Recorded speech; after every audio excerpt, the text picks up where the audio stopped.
Hello friends, ಒಂದು bike launch ಆಗಿ ತುಂಬ ಫಾಸ್ಟಾಗಿ 10 ಲಕ್ಷ ಗಾಡಿ ಸೇಲ್ ಆಗಿತ್ತು. ಯಾವುದಪ್ಪ ಅಂದರೆ ಇದು TVS ವಿಕ್ಟರ್. ಇದು ಲಾಂಚ್ ಆಗಿ 2001ನಲ್ಲಿ. ಇದು ಸ್ವಲ್ಪ ಮಟ್ಟಿಗೆ ಸ್ಪೆಂಡರಿಗೆ ಕಾಂಪಿಟೇಷನ್ ಕೊಟ್ಟಂಥ ಗಾಡಿ ಆಗಿತ್ತು. 2001ರಲ್ಲಿ ಲಾಂಚ್ ಆದಂಥ ಈ ಬೈಕು ಆ ಟೈಮಿನ ಸಕ್ಸಸ್ಫುಲ್ ಕಮ್ಯೂಟರ್ ಬೈಕ್ಗಳಲ್ಲಿ ಒಂದಾಗಿತ್ತು.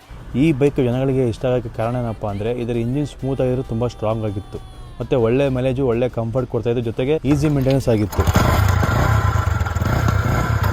TVS ಅವರು ಈ ಬೈಕಲ್ಲಿ VTI ಅಂತ ಸ್ಪೆಷಲ್ ಟೆಕ್ನಾಲಜಿ ಯೂಸ್ ಮಾಡಿದರು.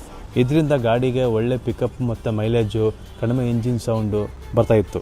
ಹಾಗೆ ಇದರ engine 109cc single cylinder 4 stroke air cooled petrol engine. ಇದ್ರ ಮೈಲೇಜ್ ಸಿಟಿಲಿ ನಿಮಗೆ ಆರಾಮ್ಸೆ 55ರಿಂದ 60 ಬರುತ್ತೆ. ಲಾಂಗ್ ಹೋದರೆ ನಿಮಗೆ ಆರಾಮ್ಸೆ 60ರಿಂದ 65 ಬರುತ್ತೆ. ಒಳ್ಳೆ ಮೈಲೇಜು ಜೊತೆಗೆ ಒಳ್ಳೆ ಕಂಫರ್ಟ್, ಈ ಎರಡು ಕಾರಣಗಳಿಂದ ಈ ಗಾಡಿ ಫೇಮಸ್ ಆಯಿತು. ಸ್ಪ್ಲೆಂಡರ್ಗೆ ತಕ್ಕ ಮಟ್ಟಿಗೆ ಪೈಪೋಟಿ ಕೊಡುವಂಥ ಗಾಡಿ ಆಗಿತ್ತು. ಈ ಬೈಕ್ 2001ನಲ್ಲಿ ಲಾಂಚ್ ಆಗಿ 2008ವರೆಗೂ ರೂಲ್ ಮಾಡ್ತು. ನನಗೆ ಈ ಬೈಕ್ ತುಂಬ ಸ್ಪೆಷಲ್. ಯಾಕಪ್ಪ ಅಂದರೆ ನಾನು ಬೈಕ್ ಓಡಿಸೋದು ಕಲ್ತಿದ್ದೆ ಈ ಗಾಡಿಯಿಂದ.